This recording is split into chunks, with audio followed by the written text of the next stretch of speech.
대부분의 사람들은 특별한 심리를 가지고 있는 것 같습니다. 이를테면 비싼 돈을 주고 공부를 하면서도 교수가 휴강을 한다.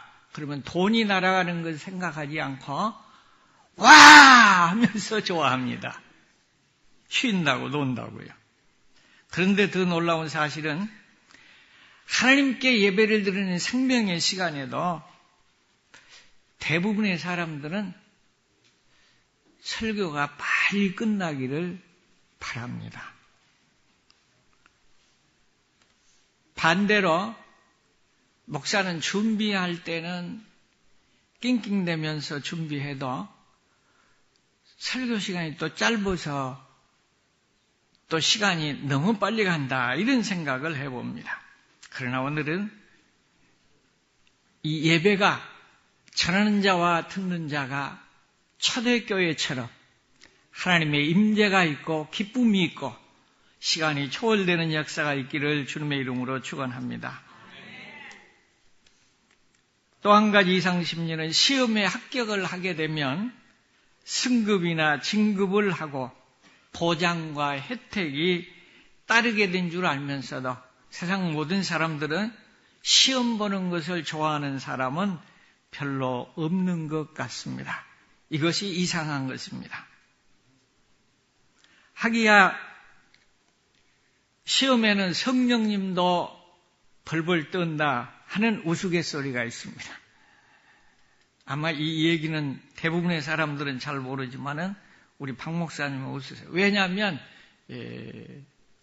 목회자들은 거의 많이 들어본 이야기이기 때문에 그렇습니다. 우리나라 초대교회에 기도 많이 하고 전도 많이 하는 성령과 능력의 사람 최봉성 목사님, 전도사님 계셨는데 그분의 별명은 권능입니다. 그래서 최권능 전도사님께서 신학교 시절에 기도 열심히 하고 전도 열심히 하고 기사와 능력이 많이 일어나는 그런 전도사님이었는데 시험을 보면 낙제를 맞았기 때문에 졸업이 연기가 됐습니다. 그래서 옆에서 친구들이 교수들이 시험에는 성령님도 감당을 못하신다, 벌벌 떤다 이런 얘기가 있었습니다. 이처럼 은혜가 떨어지고 스트레스를 받게 할 시험이라는 주제를 택하게 된 것, 설교 주제로 택하게 된 것을 여러분들에게 약간은 죄송스러운 마음을 가져보기도 합니다. 하지만 이 제목은 제가 임의대로 붙인 주제가 아니라 절대자인 하나님께서 직접 성경에 기록하여 주신 주제라는 사실을 기억해 주시기를 바랍니다. 첫째, 믿음을 시험하고 확인해야 될 이유에 대해서 성경적으로 생각을 해보도록 하겠습니다. 왜 믿음을 시험해야 되는가 하는 사실입니다. 베드로전서 1장 9절에 이런 말씀이 있습니다. 믿음의 결국 곧 영혼의 구원을 받음이라. 믿음의 목적은 뭐냐? 구원과 관계가 있기 때문입니다. 마태복음 16장 26절에 보면 사람이 만일 온 천하를 얻고도 제 목숨을 잃으면 무엇이 유익하겠는가? 아무리 모든 것을 다 갖추었다고 해도 죽으면 끝이에요. 아무 소용이 없습니다. 그런데 이 목숨과 관계되어 있기 때문에 이 믿음은 중요하다는 사실입니다. 오늘 본문 말씀 13장 5절 하반절에도 그렇지 아니하면 너희는 버림받은 자니라. 이 말을 다시 바꿔 말하자면 버림받는다고 하는 것은 지옥에 간다고 하는 말입니다. 예수님을 믿고 교회 다니는 사람들 중에도 멸망받을 사람들이 있기 때문에 믿음은 반드시 확인을 해봐야 됩니다. 시험을 해봐야 됩니다. 마태복음 24장 40절 41절에 보면 두 사람이 밭에 있음에 한 사람은 데려감을 당하고 한 사람은 버려둠을 당한다. 두 사람이 맷돌질을 하는데 한 사람은 데려감을 당하고 한 사람을 버림을 당한다. 이런 말씀이 있습니다. 그런데 더 놀라운 사실은 마태복음 7장 22절에 보면 주님의 이름을 많이 부른 사람, 그리고 귀신을 쫓아내고 권능을 행하고 선지나 너희까지 했는데도 불구하고 내가 너를 도무지 알지 못한다. 이런 말씀이 있습니다. 그러므로 능력을 행하고 선지자 노릇하고 교역자 노릇을 해도 지옥 갈 수 있다는 사실을 우리는 알아야 됩니다. 때문에 바른 믿음을 갖는 것이 중요하다고는 사실입니다. 그런 믿음이라는 것이 무엇인가 하는 사실입니다. 문자적으로는 헬라어에는 피스티스라는 말을 사용되어 있는데 이 말은 신용이다, 꾸준합니다. 처음과 나중이 같은 것을 의미합니다. 확실한 것을 의미합니다. 또 한문으로 믿음은 믿을 신자를 보면 사람 인자와 말씀 원자가 결합된 것이 믿을 신자입니다. 이건 뭘 의미하느냐 그러면 사람의 말과 행동이 일치되는 그 행위를 믿음이라고 할 수 있는 것입니다. 성경적 의미의 믿음은 조금 다릅니다. 뭐냐? 히브리서 11장 1절에 보면 믿음은 바라는 것의 실상이니라 라는 말씀이 있습니다.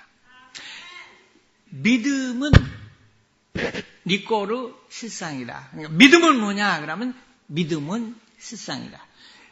성경적인 믿음, 그리스도인의 믿음은 곧 실제라고 하는 사실입니다. 그러나 우리 언어상으로는 이성적으로 배운 것은 믿음과 실상은 분명히 차이가 있습니다.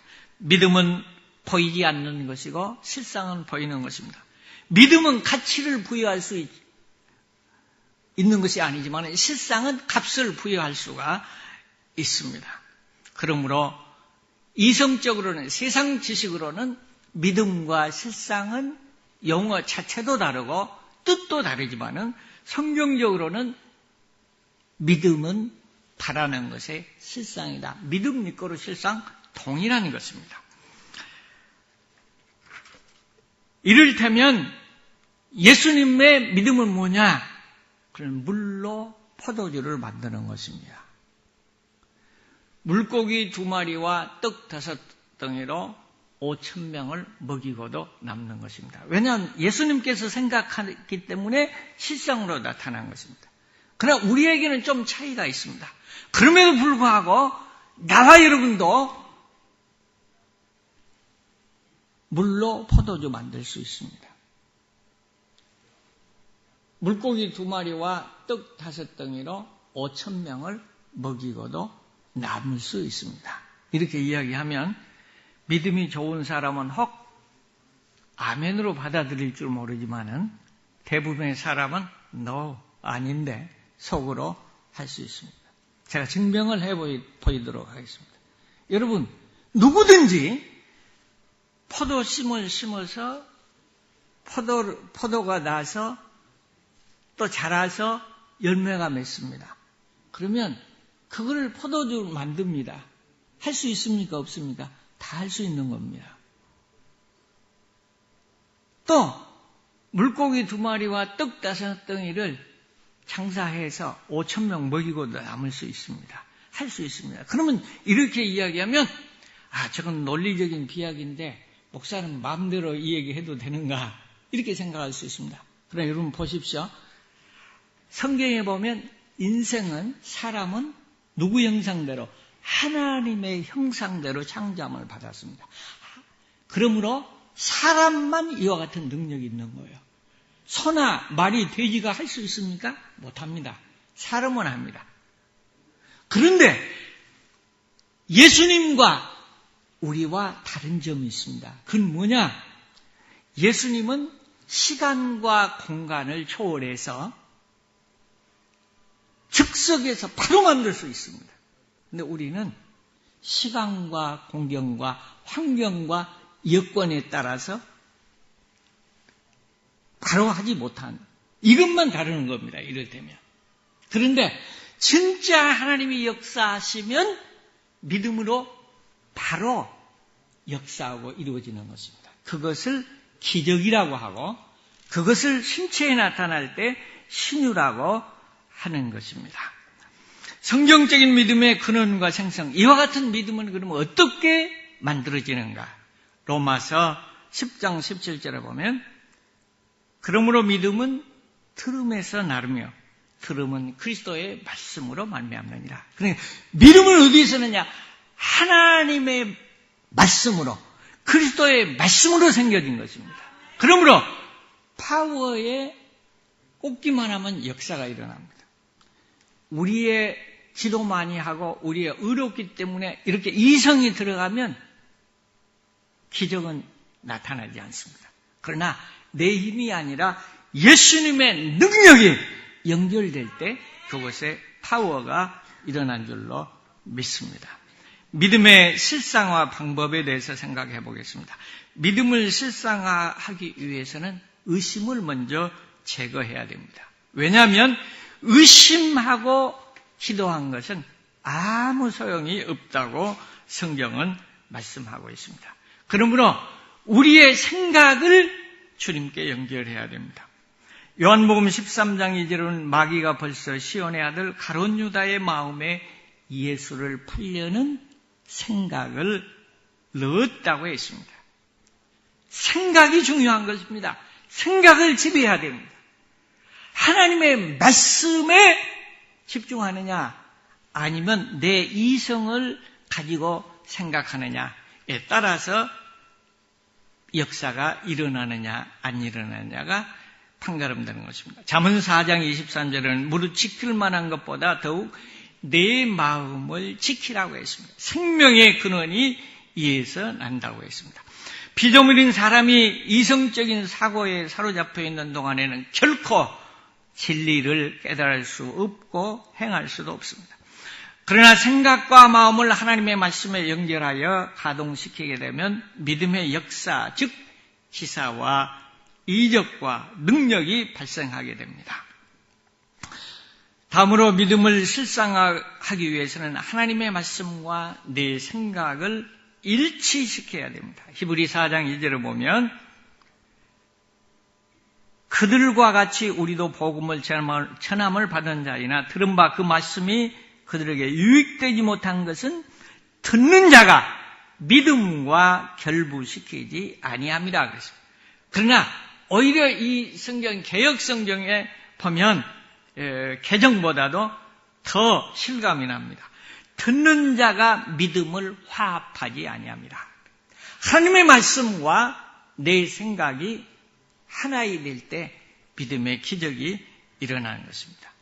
물과 세먼트가 모래와 자갈이 아무리 같이 있어도 따로 두면 아무 효과가 없습니다. 그러나 이것을 하나로 만들어 믹스하면 그 순간에 뭐가 돼요? 단단한 콘크리트가 되는 것입니다. 믿음은 보는 것으로 행하는 것이 아닙니다. 그러므로 우리는 하나님의 말씀을 믿게 될 때, 그 말씀대로 순종하게 될 때 믿음의 역사가 일어난 줄로 믿습니다. 사도행전 3장 6절은 베드로가 이르되 은과 금은 내게 없으나 내게 있는 것으로 내게 주노니 나사렛 예수 이름으로 일어나라 걸으라 할 때에 이 안진뱅이가 일어나서 걸었던 사실을 우리는 볼 수 있습니다. 베드로가 그전에는 한 번도 그런 경험이 없습니다. 그러나 하나님의 말씀이 믿어질 때에 명령할 때 역사가 일어났던 줄로 믿습니다. 그러나 능력과 표적만 추구하다 보면 유혹에 빠질 수 있습니다. 마태복음 24장 24절에 보면 거짓 그리스도들과 거짓 선지자들이 일어나 표적과 기사를 보여 할 수만 있으면 택한 자라도 미혹하리라 그랬습니다. 마귀는 어리석지 않습니다. 안 믿는 자들이나 하나님은 없다, 살아계시지 않는다고 절대적으로 이제 이성적으로 하나님을 못 믿게 만듭니다. 그러나 믿는 자들에게는, 체험을 했던 자들에게는 기기 안 속습니다. 그러므로 열심히 믿어야 된다, 능력을 받아야 된다, 기적을 체험해야 된다, 은사를 받아야 된다, 이렇게 하면서 도를 넘게 만드는 것입니다. 고린도후서 11장 14절에도 이것이 이상한 일이 아니라 사단도 자기를 광명한 천사로 가장한다고 그랬습니다. 데살로니가전서 2장 11절에 보면 악한 자의 임함은 사단의 역사를 따라서 모든 능력과 기사와 이력으로 나타난다고 그랬습니다. 그러므로 우리는 눈에 보이는 기사와 이적을 바라보고 따라가다는 오히려 더 죽는 역사가 일어나게 되는 것입니다. 우리는 믿음을 많이 오해하는 경우가 많이 있습니다. 왜냐하면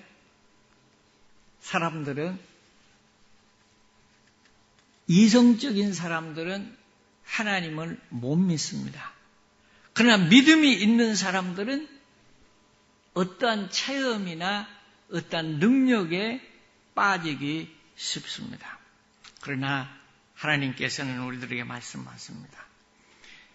고린도전서 12장에는 은사에 대해서 기록되어 있는데, 다른 사람에게 같은 성령으로 믿음을, 같은 성령으로 병 고치는 은사를, 그리고 예언함을, 방언함을, 통역함을 주시는데 이것이 하나님의 능력입니다. 그래서 이것을 많이 추구합니다. 그러나 우리가 분명히 알아야 될 사실은 은사를 통해서 나타나는 것은 강력하고 많이 나타나고 즉석에서 나타나지만은 믿음을 통해서 나타나는 것은 시간이 걸릴 수도 있고 또 현장에서 눈에 보이지 않을 수도 있습니다. 그러나 우리는 주어지지 않는 것에 욕심을 너무 부리기보다는 주어진 것에서 순종하면서 최선을 다할 때 하나님이 더 큰 것을 주시는 줄로 믿습니다.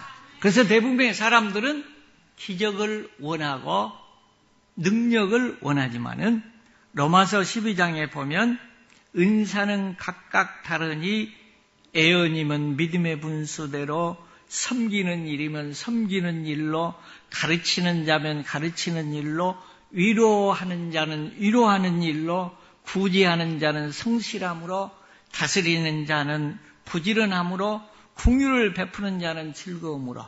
여기서 우리가 볼 때 내가 구제하고 내가 섬기는 일, 이것도 은사입니다.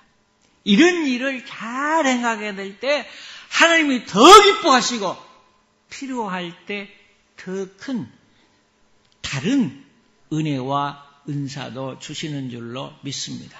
근데 우리가 할 수 있는 일에 대해서는 안 한다고. 그런데 우리 교회는 너무 귀한 분들이 많아요. 저는 바라보면서 그래요. 예수님이 아니고는 어떻게 저렇게 섬기기를 기뻐하고 봉사하고 이름 없이 빛 없이 하는가. 이거 은사예요. 감사하면서 충성할 때 하나님이 더 많은 것으로 채워주실 줄로 믿습니다. 그러나 마귀가 함께하면요, 원망하고 불평하게 만들어요. 잘하는 것도 시기하고 질투하게 만듭니다. 저는 우리 박 목사님하고 이렇게 신앙과는 같지만 때를 따라서 박 목사님은 저를 안타까워할 때가 있을 거예요. 저도 박 목사님 보면 안타까워할 때가 들어있어요. 그런데 제가 목사님을 좋아하는 이유가 있어요. 목사님 뭐냐? 은사는 다르지만은 내가 받지 않으셔도 사모하려고 하는 그런 마음을 가지고 그렇게 했으면 좋겠다. 그런 마음을 가져요. 그런데 성도들은 혹 오해할 수 있고 오해하는 사람도 있을 수 있어요.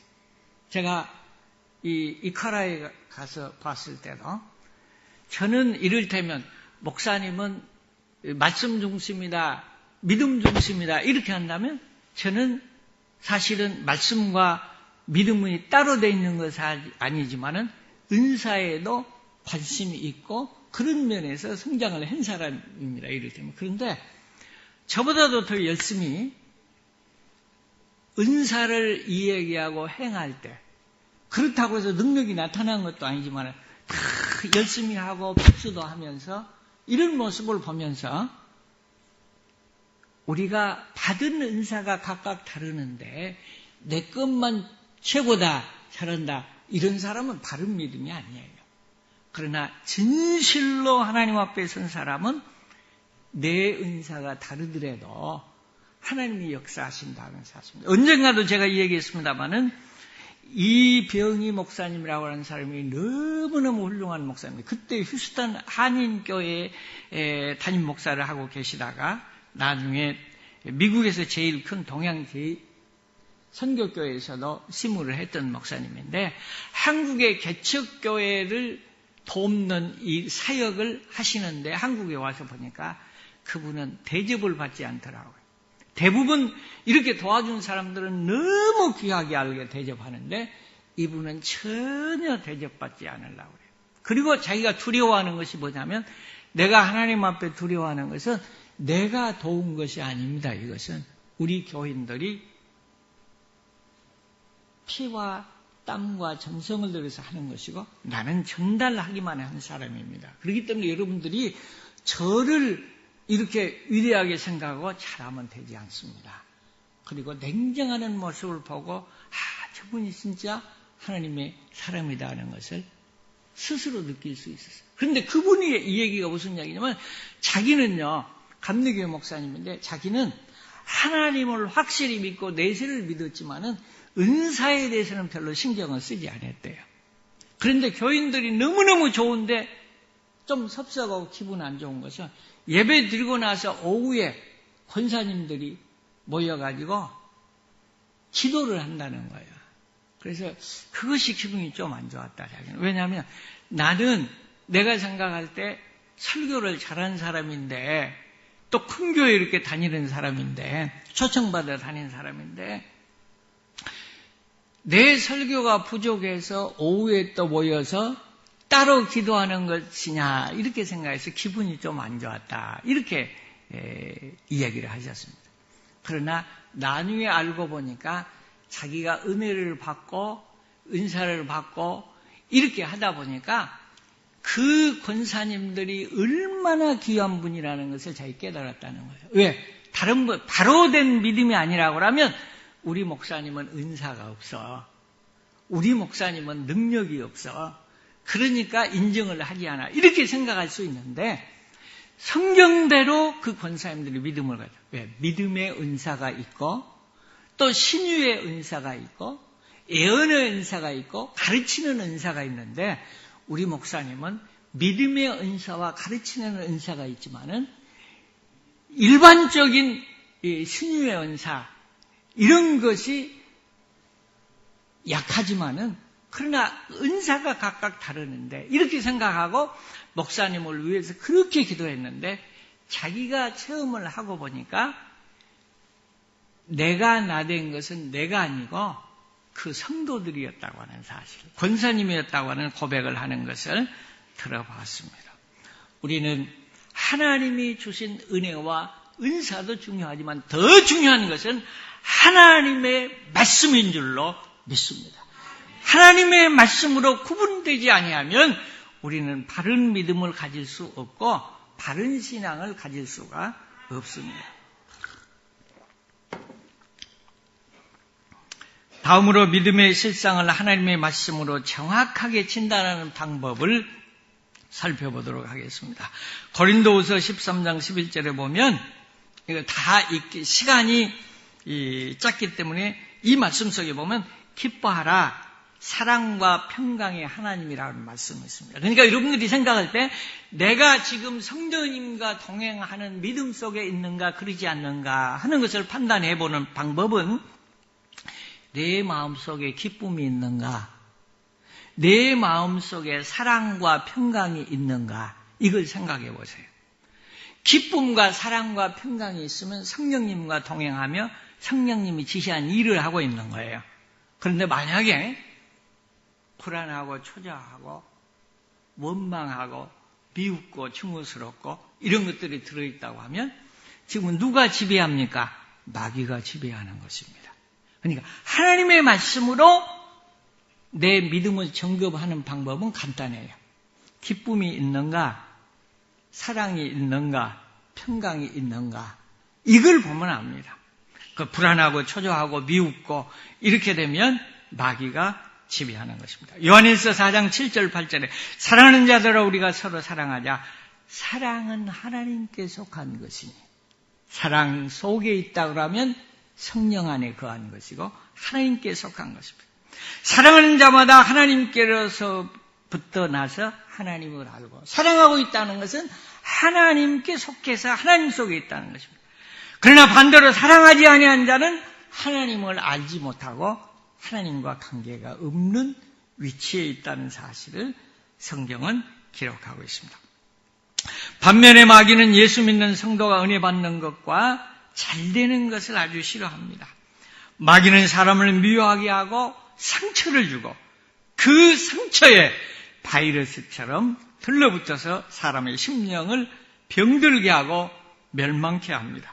또한 마귀는 모든 것을 자기중심적이고 육체의 안위를 도모하게 하며 원망과 불평과 불면을 하게 만드는 것입니다.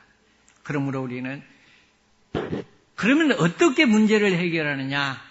이 문제 해결의 방법은 마태복음 4장 17절에 있는 말씀처럼 회개하라. 회개하면 천국이고 회개하면 은혜고 회개하면 성령님이 지배합니다.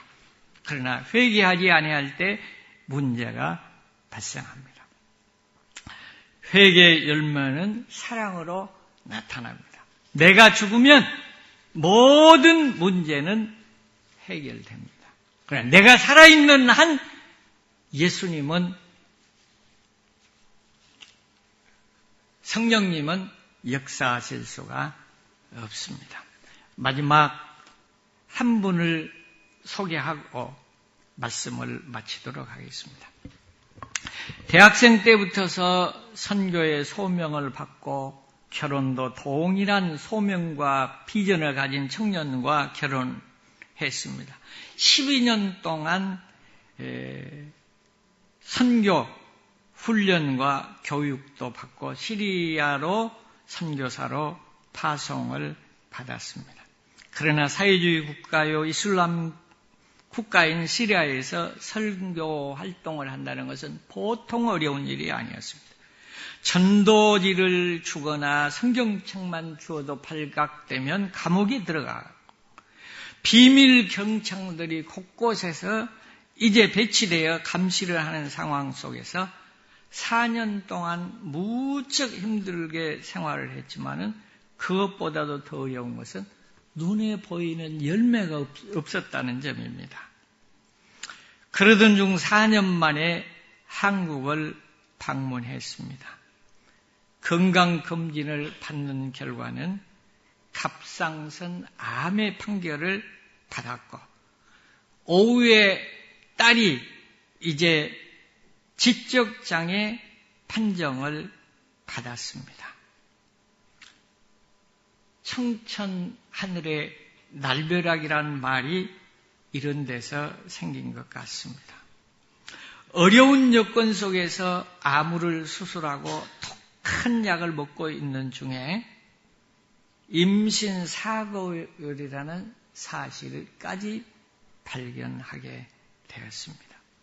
원래 임산부는 태아를 위해서 감기약도 제대로 먹지 않는 법인데 이미 지적장애가 있는 딸이 있고 몸에는 이렇게 병이 있는데 또 독한 항암제 약을 먹고 임신된 지 4개월이나 된다니까 이거는 99% 희영아가 나올 수밖에 없는 상황입니다.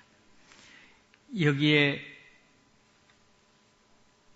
하나님 앞에 원망하며 안타까움을 가지고 눈물로 기도했습니다. 그런데 놀라운 사실은 하나님의 음성을 그때 들었습니다. 나는 어떻게 합니까? 자식은 어떻게 합니까? 지적장애에다가 또 이런 자식이 나면 어떻게 합니까? 눈물로 하나님 앞에 아뢰일 때 더 고통스러운 것은 이렇게 좋아서 만났고 사명이 같았지만 살고 보니까 부인과 남편 사이가 보통이 아니었습니다. 이것이 더 고통스러운 거예요. 이럴 때면. 그런 가운데서 하나님 앞에 기도하는 중에 하나님의 음성을 듣게 됐습니다. 사랑하는 딸아, 네가 네 딸을 위해서 그렇게 고통스러워하고 안타까워하는데 또 태어날 자녀를 위해서 그렇게 안타까워하는데 나도 내 사랑하는 독자 외아들 예수가 이 땅에 와서 고난받고 저주받고 십자가에 죽을 줄 알면서도 내가 보냈다. 사랑하는 딸아, 네가 유진이를 사랑한 것 같이 나도 유진이를 사랑한다. 이 땅 위에서만 삶이 아니라 이 음성을 듣고 그는 하나님 앞에 감사했습니다. 그렇지. 이 땅 위에서 성공이, 이 땅 위에서 잘 되는 것이, 이 땅 위에서 복이 참복이 아니라는 사실을 깨닫고 하나님 앞에 회개했습니다. 하나님 시킨 대로 하겠습니다. 그리고 충성했지만 역시 환경은 변하지 않고 남편도 변하지 않았습니다. 물론 사명감을 가지고 열심히 서로 다 일하지만 그러나 내가 죽고 하나님의 은혜를 다시 받고 보니까 환경은 변하지 않았지만 참 기쁨과 참 감사와 그리고 참 사랑이 쏟아나기 시작했습니다. 그래서 자녀를 본 것도 기쁘고 남편을 본 것도 기쁘고 그리고 복음을 증거한 것도 기쁘기 때문에 그는 이제 다시 죽음을 무릅쓰고 선교지에 가더라도 원한이 없다고 하는 그런 간증을 새롭게 하소서에서 하는 것을 보았습니다. 사랑하는 성도 여러분, 진정한 믿음이라는 것은 구원과 관계가 있습니다. 물론 하나님 말씀대로 살면 자녀가 복을 받고 또 병을 들었다가도 치유받는 역사들이 얼마든지 일어납니다. 우리가 해결하지 못할 문제들을 믿음으로 능력으로 하나님의 은혜로 해결되는 역사가 얼마든지 일어날 수 있습니다. 저희들도 여러분들이 아는 분들은 아시지만 제 와이프가 세상 의학으로는 소망이 없다고 그랬습니다. 그러나 하나님이 치료해 주셨습니다. 얼마 전 아마 우리 병권사님만 아는 얘기요. 제가요 치아가 이 신경치료 때문에 너무 힘들어서 한국을 그냥 나가려고 생각을 했어요. 근데 돈이 너무 많이 든 거예요. 그런데 연휴가 겹쳐서 가지를 못해요. 그때 치료를 받고 뭡니까? 그 소염제를 먹고 항생제를 계속 먹는데도 감당을 못하고 잠을 못 자는 거예요. 그때 제가 그랬어요. 하나님, 이거 도저히 감당이 안 됩니다. 그리고 항생제를 계속 2주간을 먹는데도 더 아프니까, 주혈 아프니까 대책이 없잖아요. 그래서 항생제를 끊었어요. 할 수 없이 안 먹었어요. 몸만 베리니까. 그런데 놀라운 역사가 일어났습니다. 세 사람만 알아요. 우리 그 병권사님이 아시고, 왜냐하면 치과 동생이 하시는데 소개해 주느라고 제가 상담해서 알고 우리 집사람이 압니다. 그처럼 계속해서 먹어도 감당하지 못할 그 진통인데 약을 딱 끊고 기도만 했는데 하나님이 그 순간부터 깨끗이 치료해 주신 줄로 믿습니다.